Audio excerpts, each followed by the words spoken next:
Bismillahirrahmanirrahim. Assalamualaikum warahmatullahi wabarakatuh. Perkenalkan, kami dari kelompok 6 ingin mempresentasikan hasil makalah kami dengan judul Budget Biaya Pabrik Tidak Langsung atau Biaya Overhead Pabrik, dengan anggota kelompok yang pertama itu Iwan Darmawan dan Indra Yuda. Baik, selanjutnya kita masuk ke dalam materi yang pertama, yaitu definisi biaya overhead pabrik. Biaya overhead pabrik atau BOP adalah semua biaya yang terjadi dalam lingkungan pabrik yang dikeluarkan oleh perusahaan dalam rangka proses produksi, yang termasuk yaitu biaya bahan baku tidak langsung, biaya tenaga kerja tidak langsung, ataupun semua biaya pabrik lainnya kecuali biaya bahan baku langsung dan biaya tenaga kerja langsung. Kemudian kita masuk ke dalam materi yang kedua, yaitu kegunaan budget biaya overhead pabrik. Di sini saya membuatkan 3 kegunaan dari budget biaya overhead pabrik.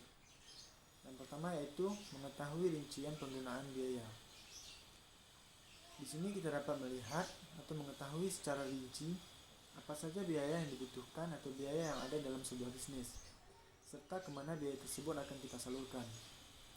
Hal ini dapat membantu kita dalam membuat anggaran dana untuk biaya overhead selanjutnya, sehingga biaya yang kita keluarkan itu lebih terencana dan dapat menghindari pengeluaran yang berlebih. Kemudian ada kegunaan yang kedua, yaitu menentukan harga dengan lebih akurat. Mengetahui beberapa biaya overhead yang dimiliki juga dapat mempengaruhi dalam menentukan harga produk yang tepat. Perhitungan mengenai biaya overhead perlu dimasukkan ke dalam penentuan harga, agar jangan sampai biaya yang telah kita tetapkan itu malah mengalami kerugian. Kemudian yang ketiga yaitu mengawasi pengeluaran biaya. Mencatat dan menghitung biaya overhead akan membantu kita dalam mengawasi pengeluaran biaya dalam bisnis secara keseluruhan, sehingga kita dapat melihat apakah pengeluaran sudah dilakukan secara efisien atau justru biaya overhead terlalu besar dibanding biaya lainnya. Kemudian kita masuk ke dalam materi yang ketiga, yaitu penyusunan anggaran biaya overhead pabrik. Dalam menyusun anggaran biaya overhead pabrik, harus diperhatikan tingkat kegiatan atau kapasitas yang akan dipakai sebagai dasar penaksiran biaya overhead pabrik. Di sini ada 3 macam kapasitas yang dapat dipakai sebagai dasar pembuatan anggaran biaya overhead pabrik. Yang pertama yaitu kapasitas teoritis, yaitu kapasitas yang diartikan sebagai kapasitas pabrik atau suatu departemen untuk menghasilkan suatu produk dengan kecepatan penuh tanpa henti selama periode tertentu. Kemudian yang kedua yaitu kapasitas normal, yaitu kemampuan perusahaan dalam menjual produknya dalam jangka waktu yang panjang dan secara berkelanjutan. Kemudian yang ketiga yaitu kapasitas sesungguhnya yang diharapkan, yaitu kapasitas yang diperkirakan atau ditaksirkan akan dapat dicapai dalam waktu atau periode yang akan datang. Kemudian kita masuk ke dalam materi yang keempat, yaitu tujuan penyusunan anggaran biaya overhead pabrik. Secara umum, tujuan dari disusunnya anggaran biaya overhead pabrik itu ada 3, yaitu yang pertama sebagai alat pedoman kerja, yang kedua sebagai alat pengkoordinasian kerja, dan yang ketiga itu sebagai alat pengawasan kerja yang dapat membantu manajemen dalam melaksanakan aktivitas perusahaan.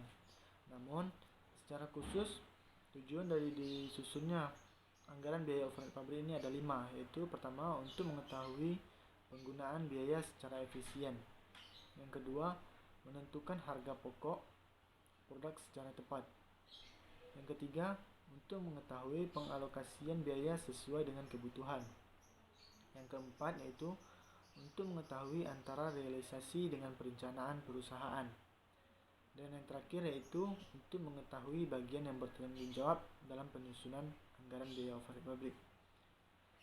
Untuk materi selanjutnya akan dijelaskan oleh teman saya. Bentuk budget biaya pabrik tidak langsung. Biaya-biaya yang termasuk ke dalam biaya overhead pabrik atau biaya pabrik tidak langsung antara lain adalah yang pertama, biaya bahan mentah tidak langsung atau bahan penolong. Bahan penolong adalah bahan yang tidak menjadi bagian dari produk jadi atau bahan yang meskipun menjadi bagian dari produk jadi, tetapi nilainya relatif lebih kecil bila dibandingkan dengan harga pokok produksi tersebut. Yang kedua, biaya tenaga kerja tidak langsung. Biaya tenaga kerja tidak langsung adalah tenaga kerja pabrik yang upahnya tidak dapat diperhitungkan secara langsung kepada produk atau pesanan tertentu. Biaya tenaga kerja tidak langsung terdiri dari upah, tunjangan, dan biaya kesejahteraan yang dikeluarkan untuk tenaga kerja tidak langsung tersebut. Yang ketiga, biaya reparasi dan pemeliharaan peralatan produksi. Biaya reparasi dan pemeliharaan berupa biaya suku cadang, biaya bahan habis pakai, dan harga perolehan jasa dari pihak luar perusahaan untuk keperluan perbaikan dan pemeliharaan investment perumahan, bangunan pabrik, mesin-mesin, dan equipment, kendaraan, perkakas, laboratorium, dan aset tetap lain yang digunakan untuk keperluan pabrik. Yang keempat, biaya yang timbul sebagai akibat penilaian terhadap aset tetap. Adapun biaya yang termasuk dalam kelompok ini antara lain adalah biaya-biaya depresiasi, investment pabrik, bangunan pabrik, mesin dan equipment, perkakas laboratorium, alat kerja, dan aset tetap lainnya yang digunakan di pabrik. Yang kelima, biaya asuransi. Biaya asuransi adalah biaya yang dikeluarkan untuk menjamin asuransi gedung dan investment, asuransi mesin dan equipment, asuransi kendaraan, asuransi kecelakaan karyawan, dan biaya amortisasi kerugian trial run. Yang keenam, biaya listrik dan biaya bahan bakar adalah biaya reparasi yang diserahkan kepada pihak luar di perusahaan. Karakteristik atau sifat biaya overhead pabrik. Adapun karakteristik atau sifat biaya overhead pabrik itu dibagi menjadi 3. Yang pertama, biaya tetap. Biaya tetap yaitu biaya-biaya yang cenderung bersifat konstan secara total dari bulan ke bulan tanpa terpengaruh oleh volume kegiatan dan dengan beberapa asumsi tertentu seperti kebijaksanaan manajemen, periode waktu, dan lain-lain. Biaya-biaya yang termasuk dalam kategori biaya tetap ini antara lain adalah gaji, pajak kekayaan, dan asuransi dan biaya penyusutan. Yang kedua itu yaitu biaya variabel. Biaya variabel yaitu biaya yang totalnya berubah-ubah secara proporsional dengan perubahan volume kegiatan, tetapi per unitnya tetap. Dengan demikian, BOP variabel adalah BOP yang berubah sebanding dengan perubahan volume kegiatan. Semakin besar volume kegiatan, maka semakin besar pula BOP-nya, dan sebaliknya, semakin kecil volume kegiatan, maka semakin kecil pula BOP-nya. Adapun biaya-biaya yang termasuk dalam kategori biaya variabel antara lain adalah biaya bahan mentah langsung, biaya tenaga kerja langsung, dan tenaga. Yang ketiga, biaya semi variabel. Biaya semi variabel adalah biaya yang bersifat campuran, yakni antara biaya tetap dan variabel. BOP semi variabel adalah BOP yang berubah, namun perubahannya tidak sebanding dengan perubahan volume kegiatan. Untuk keperluan penentuan tarif BOP dan pengendalian BOP, maka BOP yang bersifat semi variabel ini dipecahkan menjadi 2 unsur biaya, yaitu biaya tetap dan biaya variabel. Biaya-biaya yang termasuk dalam kategori biaya semi variabel antara lain adalah biaya tenaga kerja tak langsung, biaya pemeliharaan, biaya peralatan, dan biaya bahan mentah tak langsung, dan lain-lainnya.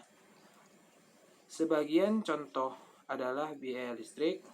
Biaya ini bersifat tetap karena setiap bulannya perusahaan harus membayar biaya berlangganan jasa listrik yang bersifat tetap dan juga memiliki unsur variabel karena biaya listrik ini bertambah seiring meningkatnya perubahan volume kegiatan perusahaan. D. Metode alokasi biaya overhead pabrik. Pembebanan biaya overhead pabrik atau clean cost concept adalah cara mengalokasikan BOP, di mana BOP bagian jasa secara langsung dialokasikan ke bagian produksi sesuai dengan proporsi pemakaian jasanya.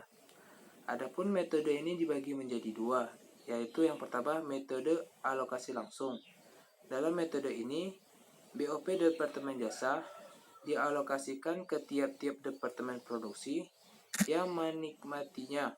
Metode alokasi langsung digunakan apabila jasa yang dihasilkan oleh Departemen Jasa hanya dinikmati atau dimanfaatkan oleh Departemen Produksi. Dan jika tidak ada Departemen Jasa lainnya yang memakai jasa tersebut, atau Departemen Jasa tidak memakai jasanya. Metode yang kedua yaitu metode alokasi bertahap. Metode ini digunakan apabila jasa yang dihasilkan Departemen Jasa tidak hanya dinikmati oleh Departemen Produksi saja, melainkan digunakan pula oleh Departemen Jasa yang lainnya. Sekian hasil diskusi dari kelompok kami. Apabila ada kesalahan dalam pengucapan maupun penulisan, kami mohon maaf. Kami akhiri. Wabillahi taufiq wal hidayah. Assalamualaikum warahmatullahi wabarakatuh.